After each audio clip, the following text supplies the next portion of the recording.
El éxito de los Shakers no era acompañado por la comodidad de sus integrantes.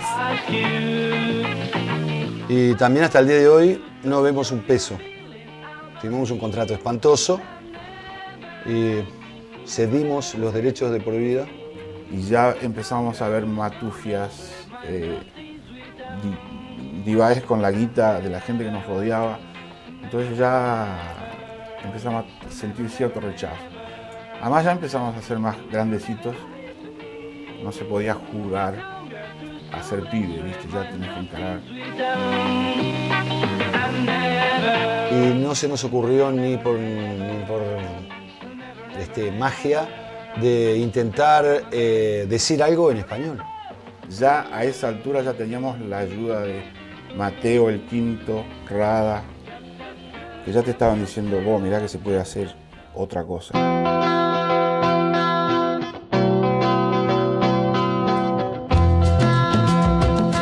Momentos en los cuales la vanguardia era cantar en inglés y la grasa cantar en español, y bueno, Mateo, Rada, Urbano y toda la gente que formó el Quinto revolucionaron un montón de cosas porque empezaron a hacer composiciones propias en español. En el programa Discodromo Show se conocen Eduardo Mateo y Horacio Buscaglia. La pasión por Piazzolla los une y los lleva a trabajar y componer varias canciones. Tenían que tocar las canciones que estaban de onda, las que se escuchaban por la radio, porque si no la gente, si no quedabas afuera, ¿no? El Quinto en Orfeo Negro, en la Bogata, Orfeo Negro, en el Verdad de Carrasco, donde tocaba siempre, y tenía que tocar covers. Por ahí metía alguna de ellos y la gente...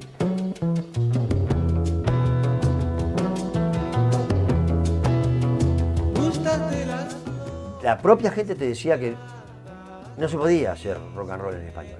Hay que hablar, vos, che, loco, qué negocio, qué pasa. No hablar el aire. Yo no hablo inglés, yo hablo yoruba. Vos me hablas en uruguayo, yo te entiendo. Y te respeto en uruguayo como me respetas, todo bien. Pero yo cuando voy a otro país tengo que hablar el idioma eso, si no, I don't know, boca que usa, como los indios. Nosotros estábamos haciendo, y el Quinto, ¿no? Entonces, canciones propias. Eso ya era otra transgresión. No eran canciones conocidas para la gente.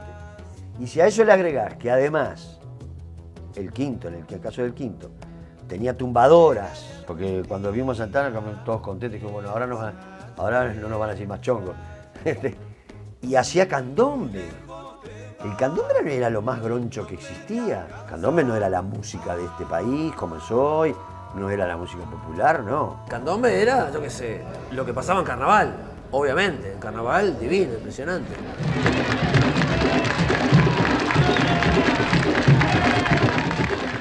Pero con las bandas, nadie se le ocurría a una banda tocar candombe, era de terror tocar candombe. Simplemente porque en Inglaterra y en Estados Unidos no se hacía, nada más.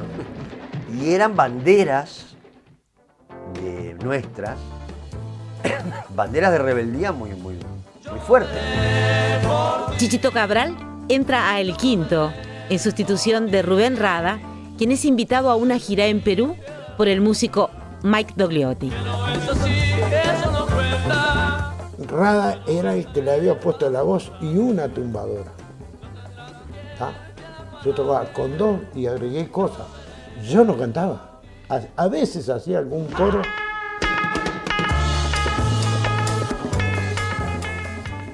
El público en principio no quería nada. Ni los músicos querían nada. Nosotros nos hacían la vida imposible. Terminaron de tocar, suponete, los Delfines y no sé, y los Campos y no sé quién, y los Killers, viste, cantando todo en inglés, súper bien equipados, todo re prolijo, y arrancamos nosotros con algo que era como marciano para la gente, viste, no querían nada. Sí, siempre había un grupito de gente que fue creciendo, obviamente, viste, yo tengo el recuerdo ese de una vez que hicimos El Príncipe Azul, que la gente se empezó a ir de adelante del escenario, ¿viste? Empezó a tocar y la gente estaba bailando, paró y se fue toda a sentar a la mesa a escuchar, no bailó nadie. Sueñas el príncipe azul. Empezó a venir un grupo chiquito y cantaban Príncipe Azul abrazados adelante de nosotros, que eso para nosotros ya era Era increíble, ¿viste? Inspirados en los conciertos beat que se habían dado en el año 66 y la experiencia vivida en la Claraboya Amarilla, el boliche de Citarrosa y Amanecer Dota en el verano del 69, el Quinto crea los espectáculos conocidos como Musicación. Y creo que inspirado un poco en todo eso que pasó ahí, que fue increíble en la Claraboya, bueno, aparecieron las musicaciones, todos tirábamos ideas y bueno, y se armaba una mezcolanza impresionante que estaba dentro de la búsqueda típica que había en esa época, ¿no? Las Musicaciones fueron unos espectáculos que se hicieron en el año 1969, con el Quinto como grupo principal y una apuesta con actores dirigidos por Horacio Buscaglia. Todos se cantaban en español, eran todos temas propios, éramos muy mafia, muy clan. Sí, clan tipo siciliano éramos. No entraba cualquiera a Musicación, no dejábamos nosotros. Tenía que haber como cierta pureza, de esa cosa bien de los 60. Hacíamos ese recital, lo llegamos a hacer 4 veces, el mismo espectáculo 4 veces. Y las 4 se llenaba, y las 4 iba la misma gente.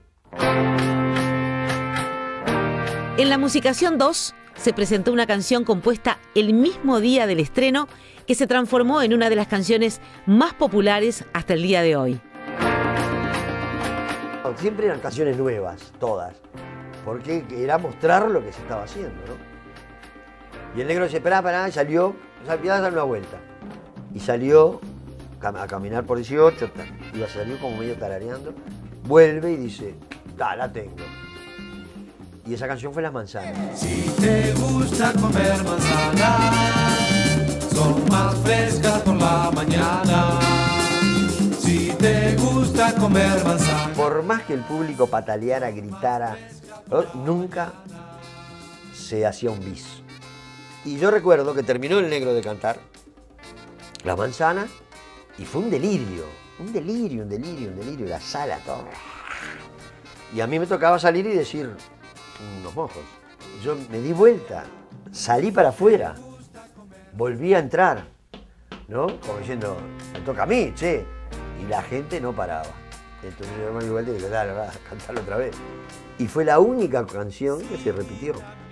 Y fue la canción que abrió el camino a la música beat, al candombe beat. Debes comer, si no madrugas, encontrarás frías manzanas y llorarás. ¿Por qué? Lo primero que tuvimos repercusión grande fue cuando grabamos Las Manzanas de Rada, que tuvo más éxito de lo que esperábamos. Fue el primer disco que grabó Rada. La Musicación 3 fue concebida como una película que se pasaba al revés, comenzando por los créditos. Le agradecíamos a la hermana norteamericana y a no sé quién. Yo había escrito una serie de sketch que se iban como, ¿no? Que se cortaban y continuaban con Pacheco. A Pacheco se le tomaba el pelo y blanquito en los dibujantes como boxeador. Pacheco había sido boxeador, ¿no? Y se tomaba el pelo como el reyesito y con guantes de boxeo. Entonces Pepe hacía como de Pacheco, con guantes de boxeo, y yo hacía de una especie de soldado ahí que... Para llevarse la luna, su fusil trajo el soldado. Le disparó 5 balas. La luna siguió brillando. Vino el gran jefe a buscarla y le ordenó que bajara. La luna se quedó quieta mientras el jefe lloraba. Sí, la Musicación estaba comprometida con el tema social y político. Musicación 3 tuvo una canción con ese mismo nombre, cuyo surgimiento resume el espíritu de estos espectáculos. Eso fue que faltó alguien y me tiraron al escenario y yo tuve que tocar un tema con el piano. ¿Me entendés? Que solo en ese contexto lo puedes entender. Nomás yo tenía 18, 19 años, era un guacho, improvisando, tocando algo, que en realidad yo creo que lo que aplaudían era la espontaneidad. Vuelve a esperar que salga el sol, vuelve. Pues la crítica nos ignoró con gran habilidad, como siempre hasta hoy, La intelectualidad marcha, ni siquiera se dignó a hablar de nosotros, por ejemplo. Está esa cosa uruguaya de la trascendencia, que si yo estoy cumpliendo una tarea militante y no sé qué, tiene que ser seria y trascendente. No puede ser entonces por medio del humor, no puede ser que estemos con los pelos largos, no puede ser que, bueno, en aquella época las influencias de Beatles, de rock and roll, se están dejando influenciar, ¿no? Bueno.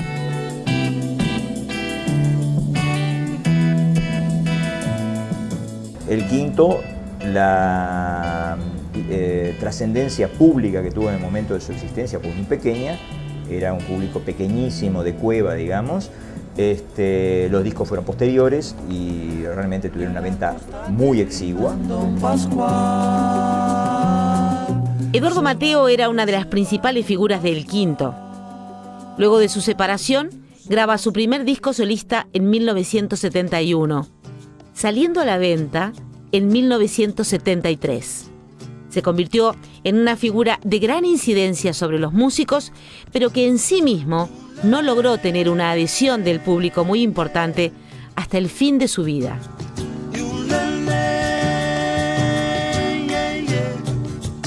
Fue un detonador de cosas y fue un referente de actitudes, de modos de trabajo, de modos de elaboración, de posibilidades diversas de elaboración del material, de refinamiento.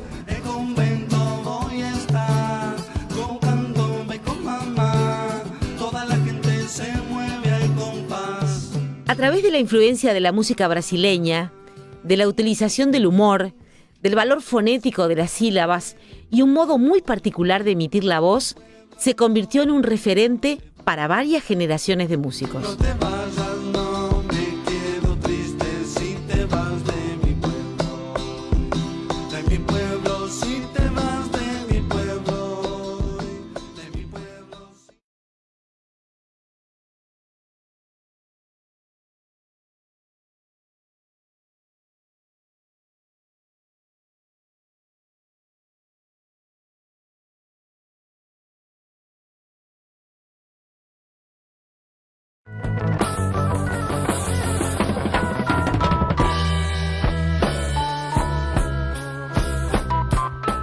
Así como al principio los primeros jóvenes en formar las bandas de rock and roll tenían que conseguir a los discos y sacar de oído los temas y después practicarlos, ahora había que hacer lo mismo, pero había que hacer lo mismo con los discos de Jimi Hendrix o de Cream. Nuevamente no había profesores ni videos ni partituras que enseñaran a tocar eso.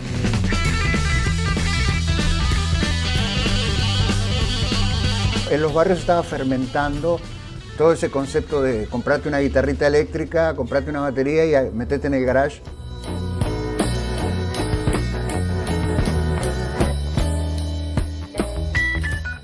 Nosotros éramos el rock and roll. La movida la hacíamos nosotros, la creábamos nosotros. Las influencias eran ese tipo de grupos marcadamente en la zona experimental y de ejecución y de virtuosismo también de alguna manera en la forma de ejecutar de los músicos. Dentro del movimiento de rock uruguayo yo creo que se pueden distinguir dos grandes corrientes, ¿no? La llamada del candombe beat y la otra corriente, por decirlo de alguna manera, más rockera.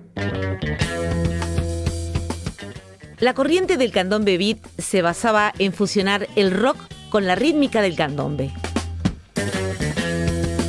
Luego de la separación de El Quinto, se destacaron grupos como Tótem, El Sindicato y Dino en esa corriente.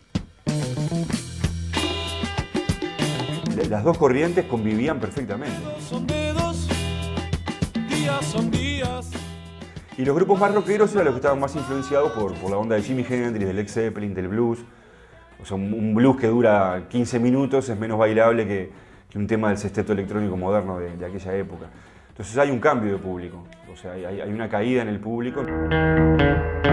El cine formaba parte importante de la sociedad uruguaya. El año 1970 presentaba en Montevideo 62 salas con más de 8 millones de entradas vendidas al año en una población de poco más de 1 millón. Claro, la película Gusto fue un punto de quiebre respecto de la música de rock en nuestro país.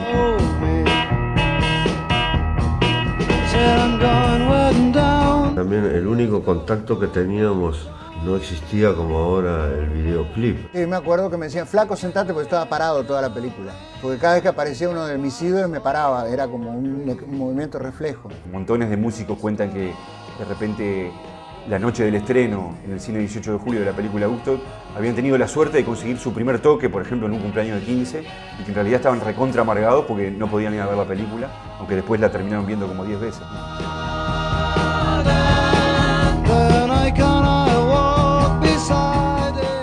Salimos del cine directo a la sala de ensayo a tocar. Yo quiero estar ahí, eso significó, yo quiero llegar a eso. Muchos delirios de estrellato.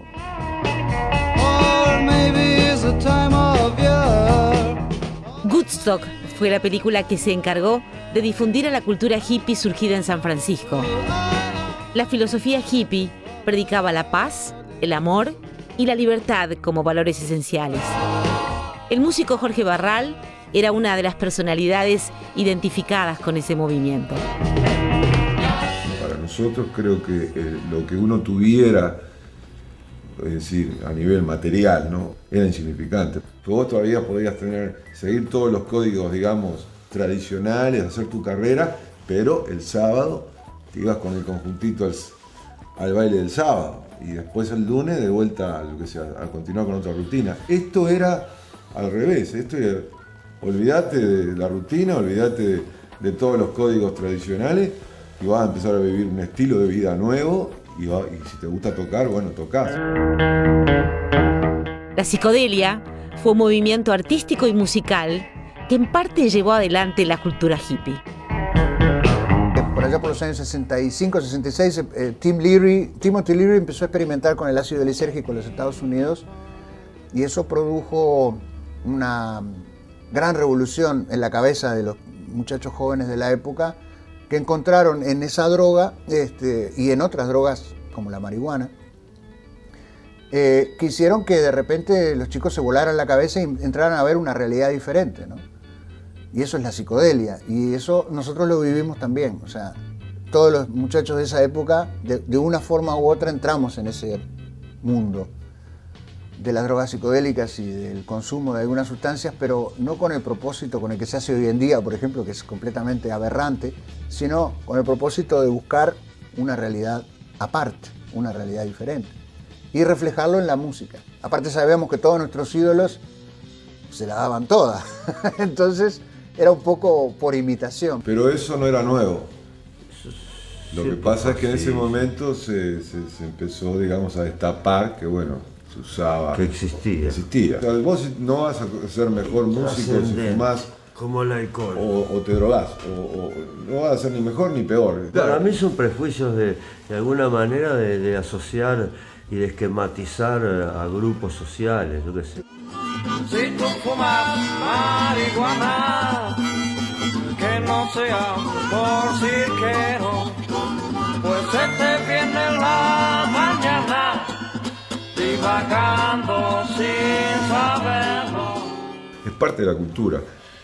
Digo, que eso sea con fines de que nosotros lo hiciéramos, por ejemplo, que nos fumáramos un porro para componer tal tema, no, eso no era así, o sea, eso estaba ahí o no estaba, no era importante, ¿no?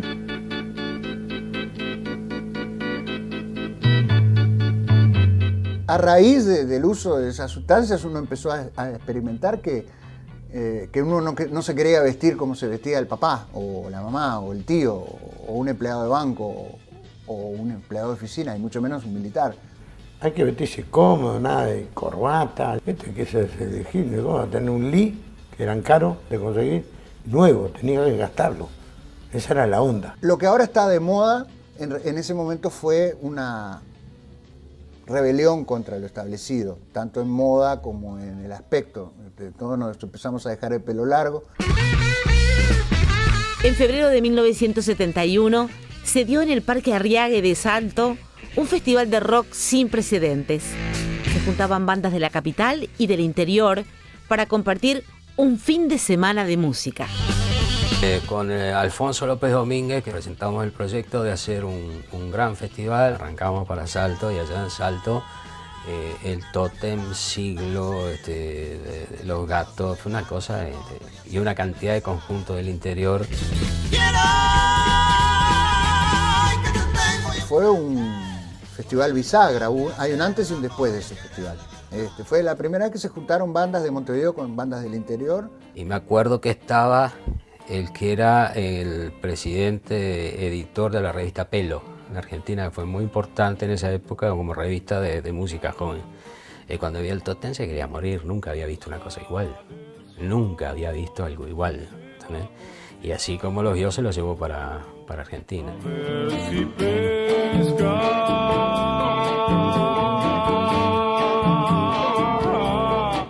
Todo salió muy bien. El hecho concreto fue que nunca imaginamos que podía ir tanta gente. 5.000 almas en esa época era mucha gente. Nos dimos cuenta de que éramos un movimiento. Nos dimos cuenta de que éramos muchos. Negro que vivís cantando, negro que vivís soñando,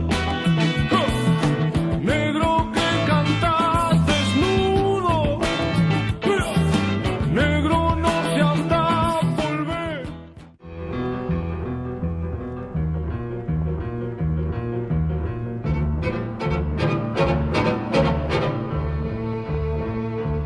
...1971 fue un año de elecciones. La tensión social crecía cada vez más, lo que hacía prever un clima enrarecido para el acto eleccionario. En febrero de 1971 se da un hecho determinante para la política uruguaya. Surge un nuevo partido político, el Frente Amplio. Este partido nucleaba a las fuerzas de izquierda más representativas del país, junto a los sectores escindidos del Partido Colorado y el Partido Nacional. La sociedad se politizaba cada vez más y los músicos no eran ajenos a ello. Nuestro desarrollo musical va paralelo a nuestra participación político-social también. 26 de marzo del 71, todos nosotros tocamos en la explanada municipal, músicos del Sodre, de las bandas, incluso de las bandas, hasta de la banda policial y de la banda militar. Decidimos que el año del 71, que era el año electoral, no hacer ninguna actuación paga, sino dedicar todo el año al trabajo por el Frente Amplio.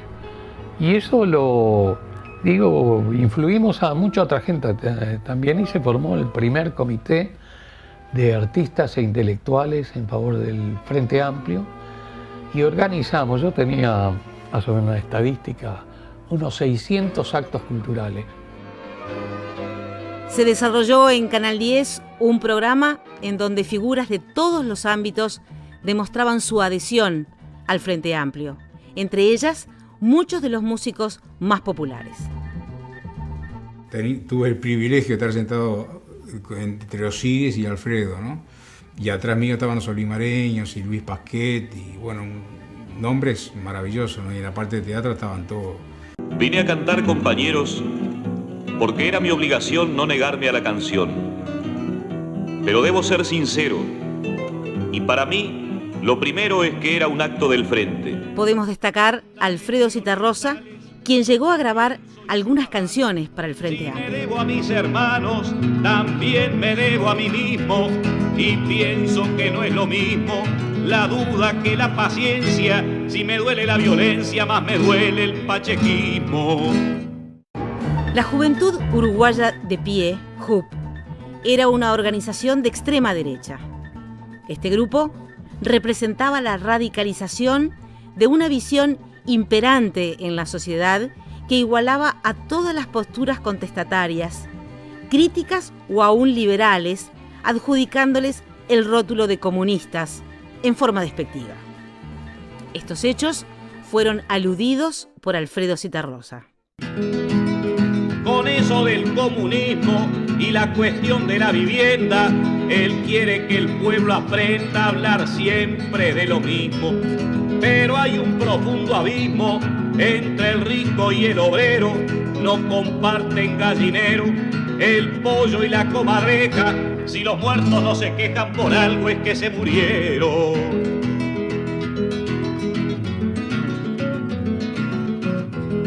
Permita que le interrumpa su digna interpretación. Como cantor del montón, le voy a hacer una pregunta.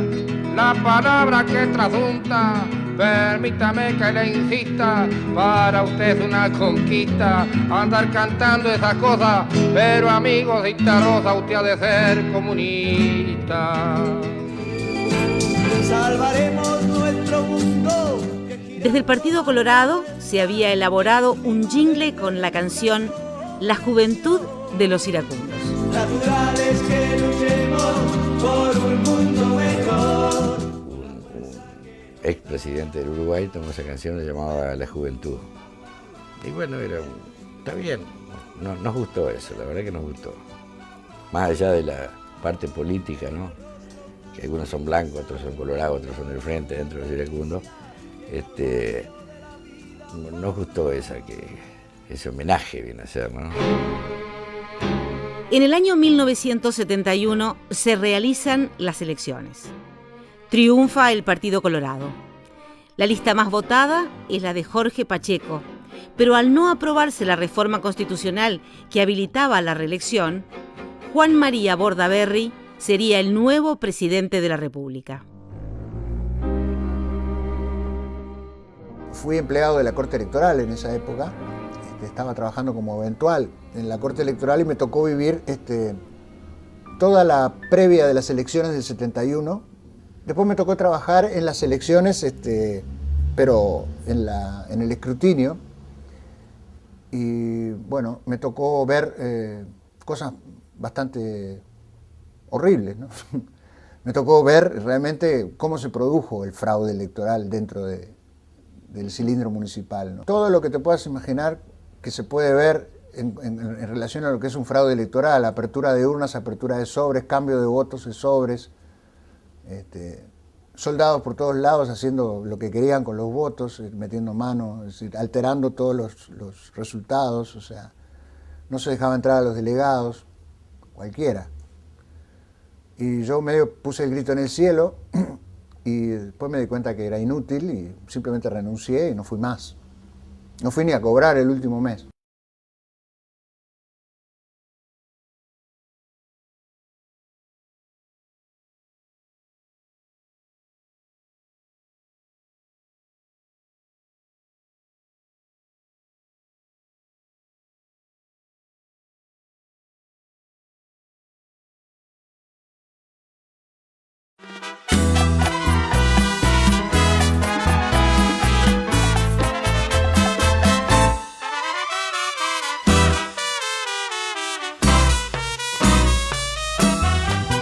La música tropical que se tocaba en la década del 60 en Uruguay estaba caracterizada por la reproducción de los diferentes ritmos caribeños, versionando canciones de las orquestas de aquellas latitudes. Ponle toda tu atención.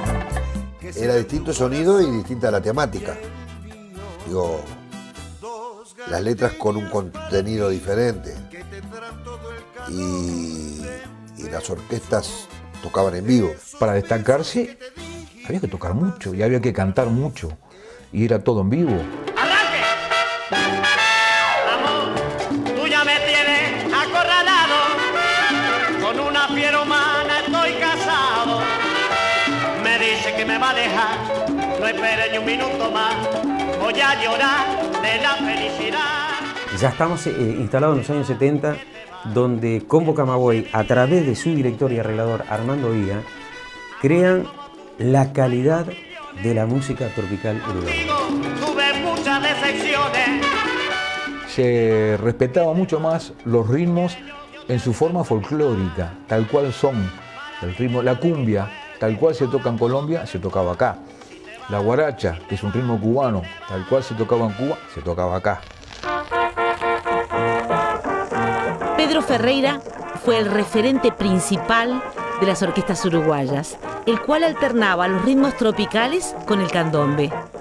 Luego de la desaparición de su orquesta, no se veían rastros del candombe en las orquestas tropicales.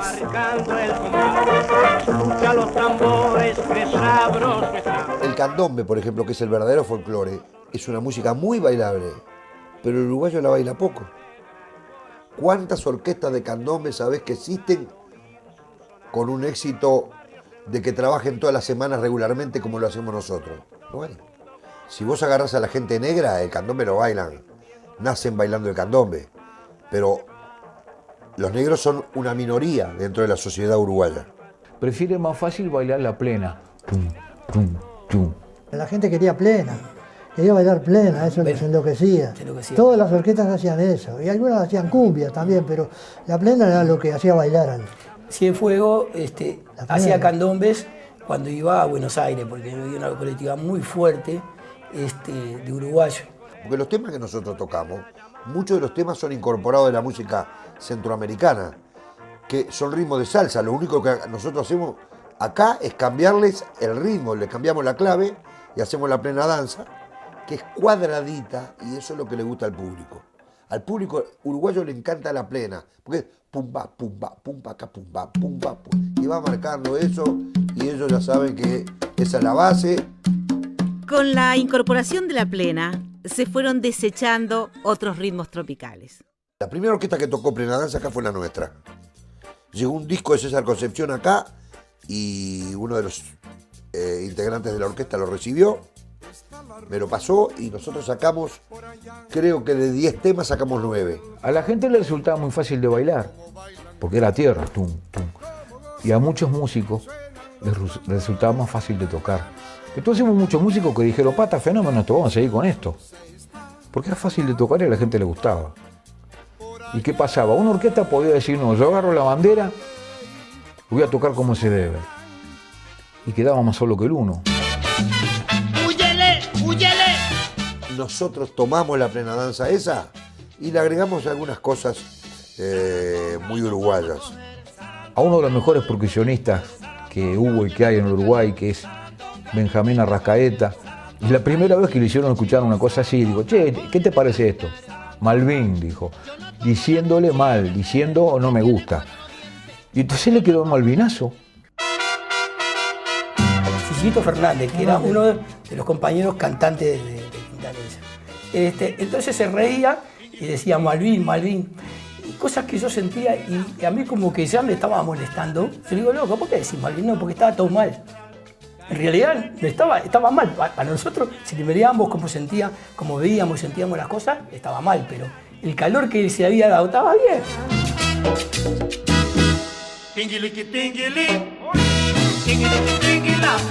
O sea, el músico nuestro, en general, tiene la influencia del candombe cuando hace la división de la música, ¿no? Y nosotros tocando teníamos el problema para hacer la plena, para hacer la bomba, siempre como que la candombeaba. Bueno, ahí algún golpe siempre salía. Entonces nosotros dijimos, bueno, está, el de la tumbadora hace una plena candombeada, el del piano una guarachita, el del bajo que haga un samba, la plena, con la base de la plena y medio zambeado, ¿no? El de las pairas es el cerro con una base de la plena que la hacía en aquella época mucho leña, que hacía la plena con timbal, ¿no? Después los percusionistas acá le fueron agregando cosas. Por lo general, los que le agregan todas esas cosas son los paileros. Me pareció que si le agregaba el charleston, iba a quedar más completo, iba a lograr el sonido de la plena hecho sobre las pailas con el aditivo del charleston. Eran todos sonidos graves, las tumbadoras, cuando se tocaba arriba las pailas, el bajo, faltaban sonidos agudos. El chiqui, chiqui, chiqui, chiqui. La gente de la maquini oye el tinguilinguilín. Un buen día yo le metí el charleston, otro le metió un cencerrito, otro le metió otra cosita, otro le metió otro. Y en 30 años fue cambiando la cosa. Entonces, no podemos decir que existe una música tropical uruguaya. Sí, podemos decir que existe una música tropical a la uruguaya. Forma parte de nuestra música uruguaya, ¿sí? Porque hay una forma de hacer eso que es nuestra. En general bastante más cuadratizado que en los ritmos que se están supuestamente clonando, que en realidad no se logran clonar y no se quiere tampoco clonar, se están imitando. Pero eso va generando una vertiente uruguaya de aquello. Los tempranos 70 se va imponiendo un paso que se llama paso patito y que permite que un torpe pueda pasar inadvertido y pueda pasar bien pueda no pasar vergüenza con la muchacha que sacó a bailar, que necesita, claro, una adaptación también de lo que está haciendo musicalmente para que el tipo sepa dónde pone el pie. Nosotros escuchábamos el merengue, la salve, que es dominicana, ¿tá? Pero no acentuamos la tierra. Cuando sentaron la tierra apareció por todo el mundo el merengue, porque ya lo baila todo el mundo, está bueno eso, ¿no? Como antiguamente en la época de los lecuonas, la conga marcaba el paso, pum, pum, pum, pum, pum. El bailarín quiere eso. Anacaona, india de raza cautiva.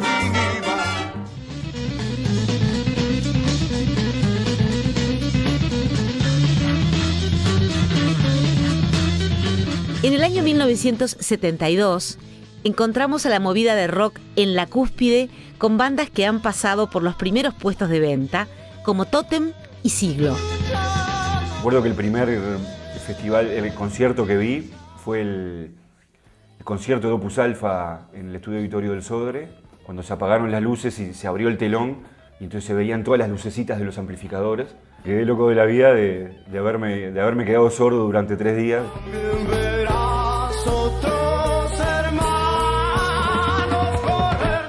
En la primera parte de ese recital, sorprenden al público de rock con una sección acústica que ellos mismos llamaban barroco rock, experimentando con el rock, el barroco, el celta y el tango. Cuando Opus Alfa hizo esas experiencias con tango, no iban dirigidas al mercado tanguero, iban dirigidas al mercado de gente joven, de rock. Como había una brecha cultural con la generación anterior, que eran los tangueros de ley, por decirlo de alguna manera, de romper un poco esa brecha para que el tango también se rescatara y no quedara una cosa así cerrada. Soy despertaron todas distintas las calles. Siglo tocó mucho en el Parque Hotel. Era interesante porque estaba mezcladísimo todo el público en esa época. Tocaba el sexteto electrónico moderno, que era justamente para la gente de saco y corbata y empleados de banco, terrícolas, como les digo yo. Los Delfines, que hacían un pop melódico interesante mezclado con rock, y Siglo. Veías tipos con la mochilita y con la camperita rota y la campera de cuero, y otro tipo al lado de traje y corbata, con la novia escuchando Vuela mi galaxia y mirándose como diciendo, ¿qué es esto, no? Esto no se puede bailar. El festival de rock que se dio en el Parque Arriague de Salto abrió las puertas para que algunos grupos llegaran a Buenos Aires. La revista Pelo, consumida por los rockeros del Río de la Plata, se acercó a cubrir el festival. Porque en el festival del Parque Arriague, Ripoll nos criticó que nosotros cantábamos en inglés. Entonces, en cuanto empezamos a componer en español, yo le mandé una carta y le dije, mirá que ahora estamos cantando en español. Y me dijo, bueno, entonces véngase a tocar al Festival Barrock. Y nos pagaron los pasajes y fuimos a tocar al Festival Barrock en el año 71, con Siglo. Y después nos reinvitaron en el año 72. Y eso fue nuestra primera incursión internacional, que fue muy importante para nosotros como banda, y nos dejó contactos en la Argentina.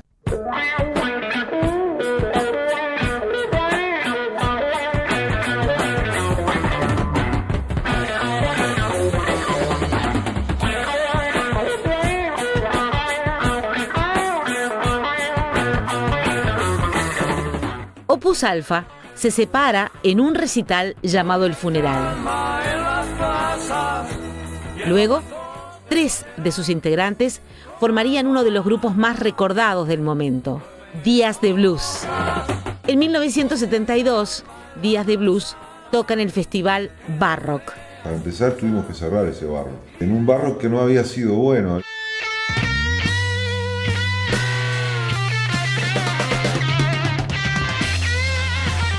El primer tema lo oyeron expectantes así y no se oía volar una mosca, no se oía nada. Pero cuando terminamos el tema y todo fue como una ovación que fue creciendo, y me acuerdo siempre lo de uruguayos que empezaron a ovacionar, que eso me quedó sonando.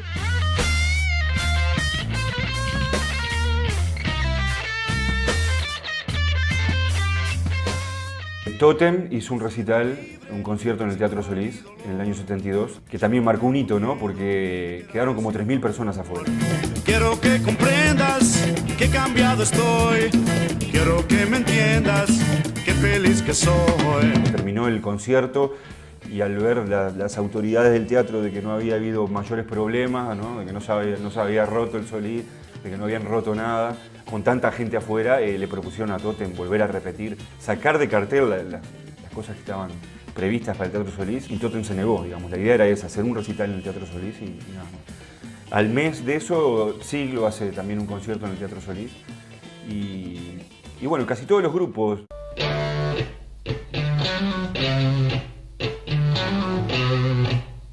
A partir de ahí las cosas se pusieron serias realmente, ¿no? Tocar en un Solís en esa época fue un poco oficializar ese movimiento. Luego de llenar el Teatro Solís, la movida de rock comenzaba a profesionalizarse. En el Parque Hotel actuarán los Killers, Los Campos y Siglo con la conducción de Rosario Castillo.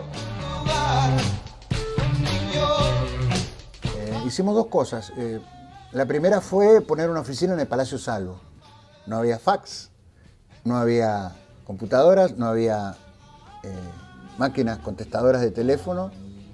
Así que tenía que estar uno permanentemente en la oficina atendiendo el teléfono por las llamadas para los contratos, hacer los contratos a máquina, pues agarrar el contrato, meterlo en un sobre, venir a la Onda acá en la Plaza Libertad y tomarse una Onda hasta, yo qué sé, Sarandí del G, al Club Social para ir, firmar el contrato y regresarse, ¿no? Iniciamos el baile del año, Parque Hotel, Totem, Siglo Hojas, sábado 11 mañana.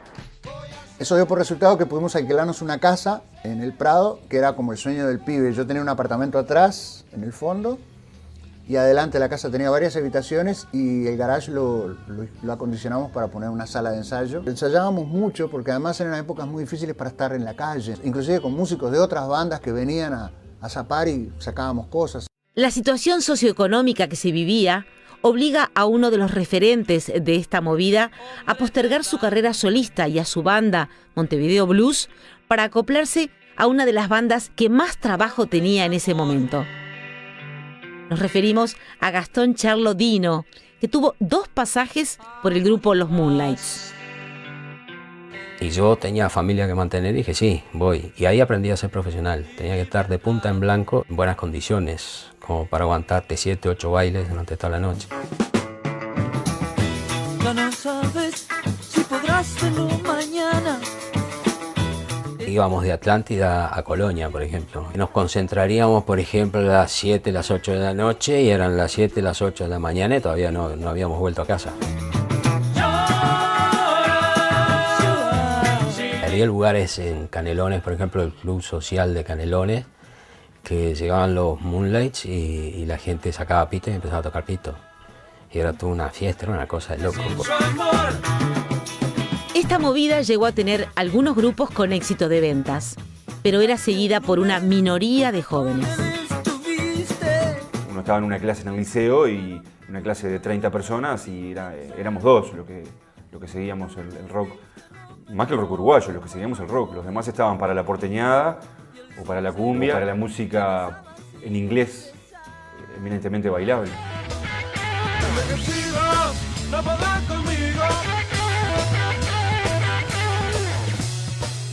La movida tropical no tenía relación alguna con el rock. Se rechazaba la movida tropical. Los públicos no se mezclaban absolutamente para nada. Algunos músicos seguramente, y de hecho lo hicieron, llegaron a tocar en algunos casos, en algunos conjuntos de música tropical y en grupos de rock. Muchísimos músicos del movimiento de rock eran fanáticos de Cita Rosa y de Biglietti, por ejemplo. Pero como movimientos estaban bastante separados. Hay algunos casos excepcionales, como el caso de Eduardo Arnoyanz, que era aceptado por los seguidores del movimiento de rock y también podía ser aceptado por el movimiento folclorista, principalmente su segundo disco. Y lo mismo pasaba con Vera Sierra. El rock era cuestionado en ese momento. Asimilar el rock y las guitarras eléctricas con el imperialismo yanqui existió en aquel momento por parte de mucha gente allegada a la izquierda. Hubo gente con la cabeza muy abierta, como Carlos Martins, u otra gente, otros comunicadores. Ellos podían ser gente de izquierda, podían admirar a Citarrosa, Biglietti y los olimareños, y también estar muy interesados y gustarles mucho el rock y hacer muchas cosas por el rock.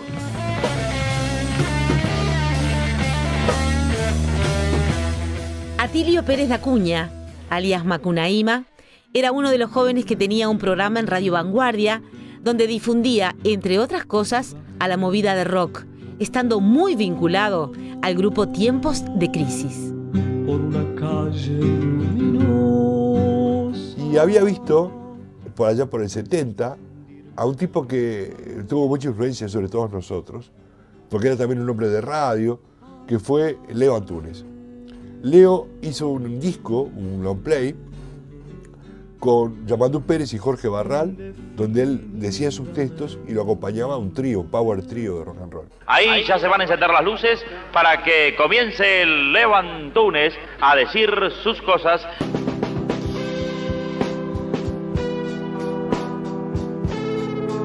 El pan nuestro de cada día es duro, frágil y hasta triste, y no nos consta que el tuyo sea verdadero. Aquí hasta el pan lo controlan los gobiernos. Yo gesticulando un poco la manera de Joe Cocker, si viste Gusto, te darías cuenta cómo era, ¿no? Agarrar el micrófono acá, así un poco el mamerto, ¿no? A los tiranos, sin más hambre que su miedo, se sientan los tiranos a la mesa. ¡Ja! Y ahí arrancaba una guitarra. Y déjanos caer en la tentación. Fue un adelantado de los punks, ¿no? Se tiraba al piso, escupía. En aquel momento, año 71, ver eso en Montevideo realmente llamaba muchísimo la atención. Con una versión de, por ejemplo, del Padre Nuestro que era muy fuerte. Tanto es así que el sello que lo editó se negó a poner su nombre. Y tanto es así que fue prácticamente imposible conseguirlo en las disquerías. Si alguna vez me oyes, amén. Fue lo que caracterizó a esa generación, que fue la fusión. Es decir, tomar aspectos y ritmos y forma de tocar de otros como para integrarlos a lo que nosotros hacíamos. Con ese espíritu innovador surge una de las canciones que llegaría para quedarse en nuestro cancionero popular. Y la milonga de pelo largo nace en un momento muy feo. Eso es una especie como de documento de época. Fue ahí. Cuando nos juntamos con los muchachos, sobre todo con el Pocho Dítamo, que tocaba la primera guitarra, le decía, esto es así, pero así nos vamos a aburrir. Habría que ponerle...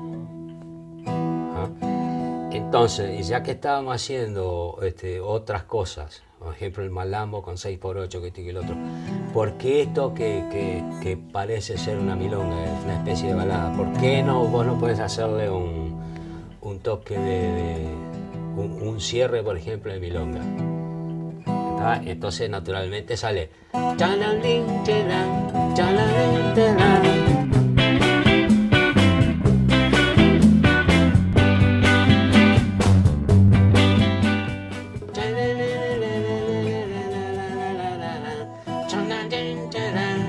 Mira qué falta.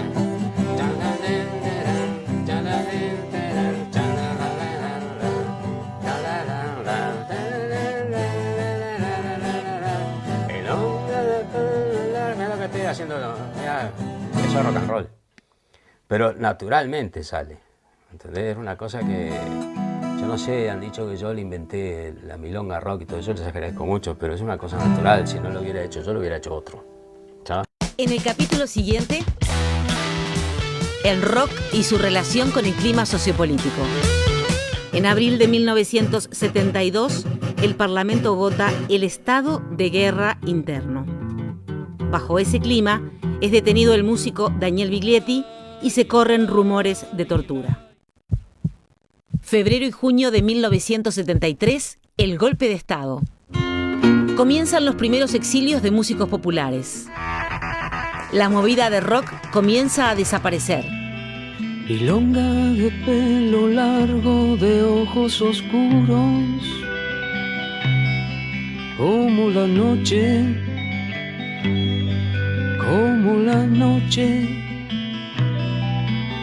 historia de penas grandes, de gente joven, de penas viejas, de 20 años, consuelo de los que viven siempre arrastrados por la rutina. Qué cosa seria, recuerdo de los que huyen de nuestra tierra, de la violencia, de la miseria.